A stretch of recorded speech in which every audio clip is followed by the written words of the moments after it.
Good morning to all. सभी को नमस्कार है।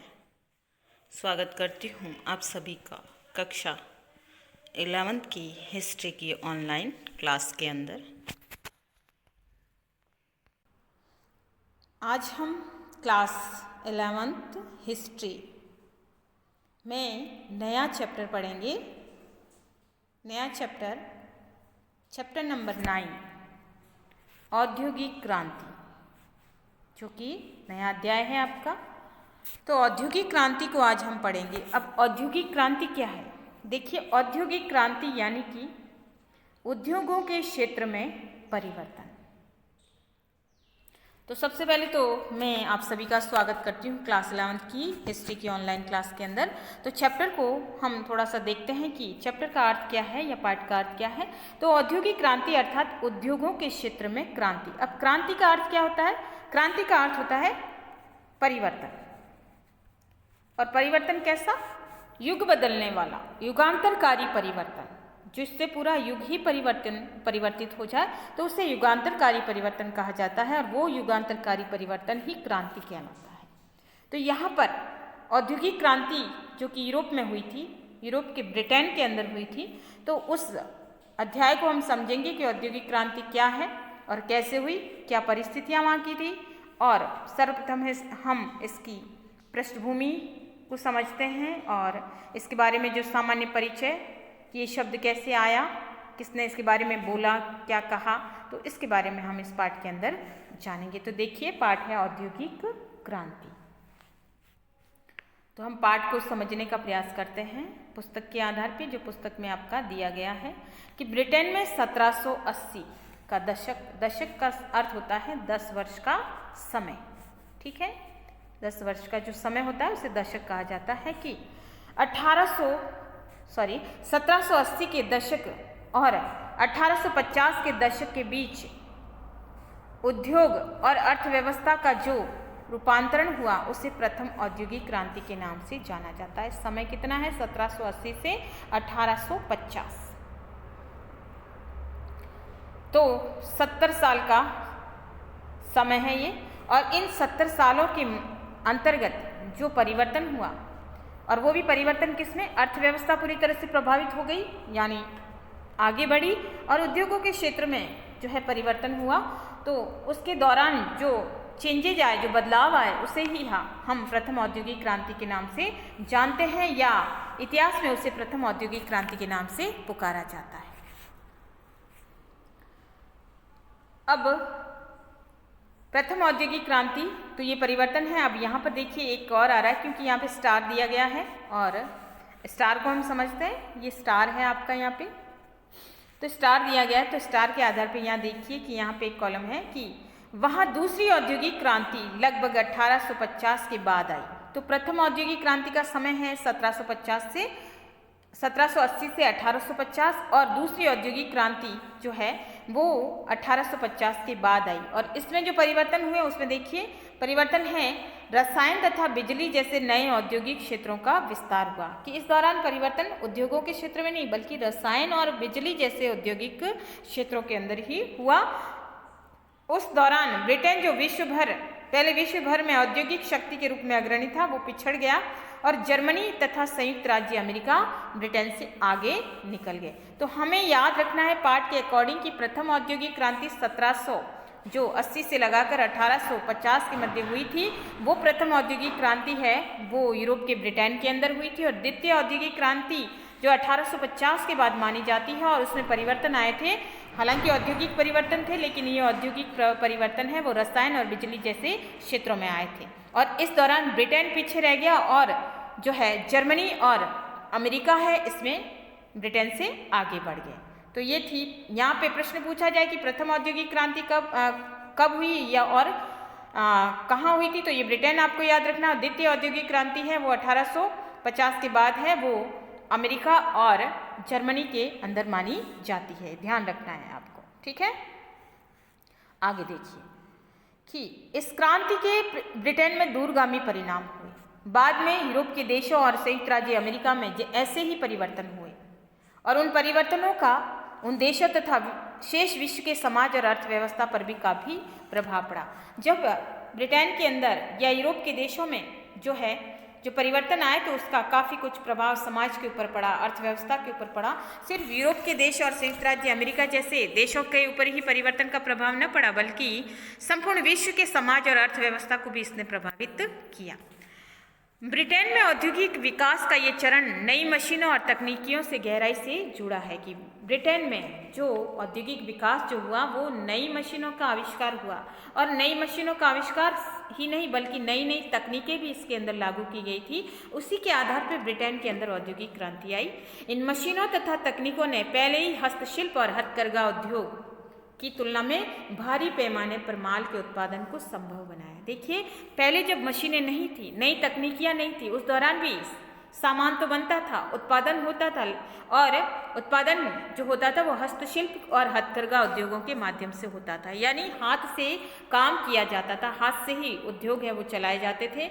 और कुटीर उद्योग, लघु उद्योग जो भी होते थे उसमें बड़े पैमाने पर माल का उत्पादन संभव नहीं हो पाता था, समय अधिक लगता था और लेबर भी अधिक लगता था, और ऊपर से वो कार्य में उतनी सुंदरता भी नहीं होती थी और शीघ्रता भी नहीं होती थी और उत्पादन भी उतना नहीं होता था। इसके चलते जब ब्रिटेन के अंदर औद्योगिक विकास हुआ और नई नई मशीनें बनी, नई नई तकनीकों से उसे लागू किया गया, तो परिवर्तन इतना शीघ्रता से हुआ कि जो हस्तशिल्प और हथकरघा उद्योगों के अंतर्गत जो सामान बनता था वो तीव्रता के साथ मशीनों के माध्यम से उनका उत्पादन है वो अधिक मात्रा में होने लगा था। इस अध्याय में कपास और लोहा उद्योगों में भी परिवर्तन हुए और उसकी रूपरेखा भी दी गई है। ब्रिटेन के उद्योगों में शक्ति के एक नए स्रोत के रूप में भाप का व्यापक रूप से प्रयोग होने लगा कि यहाँ पे जो मशीनें बनी थी ब्रिटेन के अंदर, अब ब्रिटेन के अंदर मशीनें जो चलाई जाने लगी थी, उन मशीनों को चलाने के लिए भाप का प्रयोग है वो होने लगा था, यानी उन मशीनों में भाप के इंजन वगैरह बनाए जाने लगे थे, उसका प्रयोग होने लगा था, जिसके कारण वो मशीनें हैं वो चलती थी। इसके प्रयोग से जहाज़ों और रेलगाड़ियों द्वारा परिवहन की गति अधिक हो गई, यानी परिवहन यानी आने जाना। ठीक है, तो यहाँ पर जहाज जो कि समुद्री जहाज होते थे, जहाज़ों में माल भरकर एक स्थान से दूसरे स्थान पर भेजा जाता था, उसमें भी इंजन लगने लगे थे और इंजन में भाप का प्रयोग होता था। तो इससे जहाज़ों में जहाज़ों का प्रयोग बढ़ा और साथ ही साथ रेलगाड़ियों में जो बहुत अधिक मात्रा में सामान या उत्पादित किया हुआ जो सामान होता था उत्पादन, वो एक स्थान से दूसरे स्थान पर भेजा जाता था, क्योंकि मशीनरी या इंजन है वो काम करने लगे थे। जिन आविष्कारकर्ताओं तथा व्यापारियों ने ये परिवर्तन लाने में योगदान दिया था, उनमें से बहुत से लोग व्यक्तिगत रूप से न तो धनवान थे और न ही वे कोई बुनियादी वैज्ञानिक या विज्ञानों जैसे भौतिकी और रसायन में शिक्षित थे।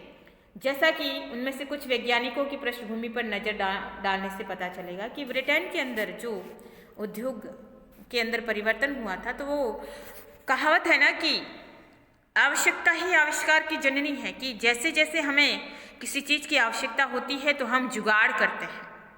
तो हम जब जुगाड़ करते हैं तो उन जुगाड़ के फलस्वरूप कई नए परिवर्तन ब्रिटेन के अंदर भी हुए कि लोगों को आवश्यकता पड़ी तो उन आवश्यकताओं के अनुसार व्यापारियों ने नए नए परिवर्तन लाए या आविष्कर्ताओं ने नए नए परिवर्तन की खोज की, और उसी परिवर्तन के फलस्वरूप बहुत सारे लोगों ने इसमें अपना योगदान दिया। ये योगदान देने वाले लोग न तो बहुत अधिक व्यक्तिगत रूप से कोई धनवान थे, न ही ये कोई वैज्ञानिक थे, न ही इनकी कोई भौतिकी क्षेत्र या रसायन क्षेत्र में कोई विशेष डिग्रियां थी, बल्कि ये हमारी तरह ही साधारण लोग थे। और जो इन्होंने आविष्कार किया था वो एक तरह से जुगाड़ वाली प्रवृत्ति के आधार पे किया था कि आवश्यकताओं के आधार पे मनुष्य कुछ न कुछ करता है।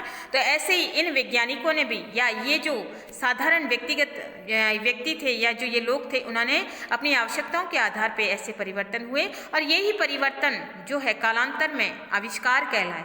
यही परिवर्तन जो कि समाज के अन्य भागों में नहीं हो रहे थे वो ब्रिटेन के अंदर हो रहे थे। तो इस प्रकार से ब्रिटेन के अंदर जब इस तरह की हाथों की मशीनें जब बनने लगी तो धीरे धीरे वहाँ के लोगों के अंदर इसके प्रति रुचि जागृत हुई, और वहाँ पे एक तरह से होड़ा होड़ी लगी कि कौन अच्छी मशीनें बनाने लग सकता है। तो इसी के चलते ब्रिटेन के अंदर मशीनों की भरमार हो गई, और फिर जो है इन मशीनों ने अपना जो है कारगर कार्य करना शुरू किया और फिर उत्पादन वगैरह होने लगा। ठीक है, तो इस प्रकार से हम अनेक वैज्ञानिकों के बारे में पढ़ेंगे कि उनकी पृष्ठभूमि क्या रही। आगे चलकर औद्योगिकीकरण की वजह से कुछ लोग तो समृद्ध हो गए। अब यहाँ पर दो तरफा प्रभाव हमको देखने को मिलेगा कि कुछ लोग तो समृद्ध हो गए क्योंकि औद्योगिक जो परिवर्तन हुए थे उनसे उनको बहुत सारा धन लाभ हुआ, पर इसके प्रारंभिक दौर को लाखों लोगों के काम करने की खराब और बदतर रहन सहन की परिस्थितियों से भी जोड़ा जाता है कि जब ब्रिटेन के अंदर औद्योगिक क्रांति हुई तो उसके फलस्वरूप नए नए शहर बने कि हमने इससे पूर्व में पढ़ा है बदलती हुई सांस्कृतिक परंपराएं, जिसमें इटली के अंदर नए नए शहर उदित होने लगे थे, जेनेवा, रोम, फ्लोरेंस, वेनिस। तो इसी प्रकार से अब ब्रिटेन है, यूरोप का ही एक देश है, वहाँ पे उद्योगों में परिवर्तन हो रहे थे और उद्योगों के परिवर्तन के कारण वहाँ पर भी कई नए नए शहर जो है विकसित हो रहे थे, जिसमें लंदन, मैनचेस्टर, यॉर्कशायर और जो है बर्मिंघम, तो अनेक शहर हैं यहाँ डेवलप हो रहे थे। और इस प्रकार से यहाँ पर उद्योग हैं इन शहरों के अंदर पनपने लगे, यहाँ कल कारखानों का निर्माण होने लगा, नई नई मशीनों का निर्माण होने लगा, नए नए उद्योगों का निर्माण होने लगा, तो गांव से लोग शहरों की तरफ आए। और ऐसी स्थिति में यहाँ पर भीड़ भाड़ इतनी बढ़ गई कि शुरू में इनकी रहन सहन की परिस्थितियाँ बहुत अधिक बद से बदतर थी कि उनको यहाँ रहने के लिए किसी भी प्रकार से रहना पड़ता था ताकि उनको काम मिल जाए, और इस प्रकार से वो बदतर हालत में भी वो रहे। तो जो लोग शुरू में जिन्होंने औद्योगिक क्रांति के फलस्वरूप जिनको लाभ हुआ तो वो तो समृद्ध बन गए, लेकिन प्रारंभिक दौर में बहुत सारे लोगों की हालत है वो खराब भी हो गई। इसमें स्त्रियां और बच्चे भी शामिल थे कि काम की तलाश में लोग हैं इन शहरों की तरफ आए। तो जहाँ काम होता है, जहाँ उद्योग होते हैं और वहाँ पे भीड़ भाड़ भी अधिक होती है, हर व्यक्ति को रोजगार चाहिए होता है, तो बहुत सारे लोग गांवों से शहरों की तरफ आए। शहरीकरण हुआ, नगरीकरण हुआ और औद्योगिकीकरण हुआ, जिसके फलस्वरूप स्त्रियां और बच्चे, जवान, बूढ़े सभी काम की तलाश में इधर आए और फिर बहुत सारे कठिन परिस्थितियों का भी उनको सामना करना पड़ा। इससे विरोध भी भड़का जब स्थितियाँ अनुकूल नहीं रही, बीमारियाँ, बदतर खान पान, बदतर स्थिति, रहन सहन के लिए उचित जगह का नहीं होना, बीमारियों का बढ़ जाना, तो इसके कारण फिर विरोध भी हुआ। फलस्वरूप सरकार को कार्य करने की परिस्थितियों के नियंत्रण के लिए फिर कानून भी बनाने पड़े कि फिर वहाँ पे औद्योगिक क्रांति हुई। फिर इस औद्योगिक क्रांति के फलस्वरूप वहाँ कई प्रकार के आंदोलन भी भड़क उठे, मजदूर आंदोलन हुए। उन मजदूर आंदोलनों के फलस्वरूप अंत में जो है इन परिस्थितियों पर नियंत्रण करने के लिए वहाँ की सरकार ने कुछ कानून भी बनाए और फिर इस प्रकार से ये औद्योगिक क्रांति का दौर है वो वहाँ पर चला। अब औद्योगिक क्रांति शब्द का प्रयोग है वो सबसे पहले किसने किया था, उसके बारे में उनके क्या विचार हैं वो हम समझते हैं। देखिए, औद्योगिक क्रांति जो शब्द है, शब्द का प्रयोग यूरोपीय विद्वानों जैसे फ्रांस में इस शब्द का प्रयोग है जॉर्जिस मिशले। प्रश्न पूछा जाता है कि फ्रांस में ये शब्द या औद्योगिक क्रांति का शब्द है प्रयोग है वो किसने किया था, तो फ्रांस में जॉर्ज मिशले और जर्मनी में फ्राइड्रिक एंजेल्स द्वारा किया गया। अंग्रेजी में इस शब्द का प्रयोग सर्वप्रथम दार्शनिक एवं अर्थशास्त्री आर्नोल्ड टायनबी, आपको याद रखना ये पूछा जाता है, आर्नोल्ड टायनबी ने किया था। तो याद रखना है फ्रांस में जॉर्जिस मिशले है और जर्मनी में फ्राइड्रिक एंजेल्स है। और फिर अंग्रेजी शब्द का प्रयोग जो सर्वप्रथम किया था औद्योगिक क्रांति, इसमें आर्नोल्ड टायनबी का नाम है वो आता है। और आर्नोल्ड टायनबी का समयकाल माना जाता है 1852 से 1883 तक का। द्वारा उन परिवर्तनों का वर्णन करने के लिए उन्होंने किया है कि जो ब्रिटेन के औद्योगिक विकास में 1760 से 1820 के बीच में जो परिवर्तन हुए थे औद्योगिक विकास के दौरान, इस दौरान ब्रिटेन में जॉर्ज तृतीय का शासन था, यानी उस समय वहाँ का शासक था जॉर्ज थर्ड, जिसके बारे में टायनबी ने ऑक्सफोर्ड विश्वविद्यालय में कई व्याख्यान दिए थे। उनके बारे में कई व्याख्यान हैं आर्नोल्ड टायनबी ने दिए हैं। उनके व्याख्यान उनकी असामयिक मृत्यु के बाद 1884 में एक पुस्तक के रूप में प्रकाशित भी हुए। जो उन्होंने भाषण वहाँ पे दिए थे, जो व्याख्यान दिए थे औद्योगिक क्रांति के विकास के बारे में और जो जॉर्ज तृतीय का शासन था उसके शासनकाल के दौरान जो ब्रिटेन के अंदर जो परिवर्तन हुए थे, जो औद्योगिक क्रांति आई थी, जो उद्योगों का विकास हुआ था, जो डेवलपमेंट हुआ था, उसके बारे में आर्नोल्ड टायनबी ने बहुत सारे व्याख्यान, बहुत सारे भाषण हैं वो ऑक्सफोर्ड विश्वविद्यालय में उसने दिए। और जब आर्नोल्ड टायनबी की 1883 में जब मृत्यु होगी तो उसके बाद 1800 1984 में एक पुस्तक के रूप में उनके भाषणों को प्रकाशित किया गया और उसका नाम था, पुस्तक पूछी जाती है तो आपको याद रखना है, lectures on the industrial revolution in England, कि उनके पुस्तक का नाम क्या है, पूछा जाता है, कई बार एग्जाम में भी आया हुआ है ये प्रश्न, तो ये भी आपको याद रखना है।